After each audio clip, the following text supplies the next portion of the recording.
For years, my clients and colleagues have said to me that they just need a Rosie in their pocket. What they mean by that is reminders to bring them back to tools and resources that can help them be better in the moment, and a voice that challenges their thinking and encourages them to live their best and most fulfilled life. I always took it as a compliment and had a good chuckle about it. And after so much feedback and prompting, I have decided to bring Rosie in my pocket to life. Small doses of learning and inspiration to guide you through this journey of life. Here's the teaching and inspiration that I want to share with you today.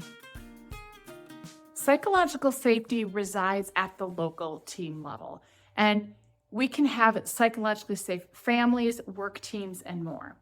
And there's a really cool exercise that we do at the end of one of our team effectiveness programs that I want to share with you because I think it's a conversation that we could have in multiple areas of our life that can be super impactful. And it goes something like this. You share what is a story that you make up when you are triggered, when you're armored, when your humanity is getting the best of you and you go into self-protective mode. Then what are the signs? What will other people see that will tell them you're in that hijacked self-protective mode? And why this is important is sometimes other people might see it before we recognize it in ourselves. And then third, when you notice that, what do you want from people? How can they support you to get back in alignment with yourself?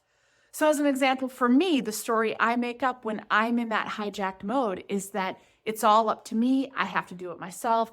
No one can do it as well as I can. No one wants to help. I'm overwhelmed. How that looks for my teammates and how that looks for my family is I get really intense. I get short.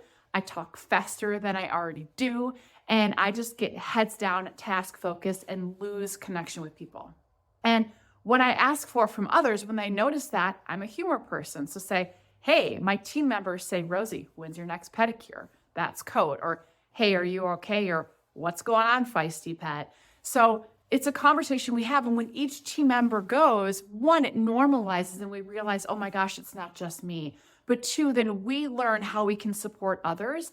And it doesn't have to be a bad thing when our humanity gets the best of us. So my invitation for you this week is to put this team effectiveness conversation into practice and see what you learn about yourself and others and how you can support one another and create fearless environments. I would love to hear what opens up for you as you do this one.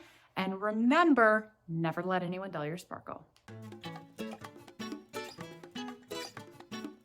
I'm so grateful to be on your leadership journey with you. And even though I'm not physically in your pocket, I certainly cherish the opportunity to share my heart and learnings to help you. If this message inspired you today, I'd love to hear from you or gift me a review on Apple Podcasts. Be well, my friends, and now go add a little sparkle to your day.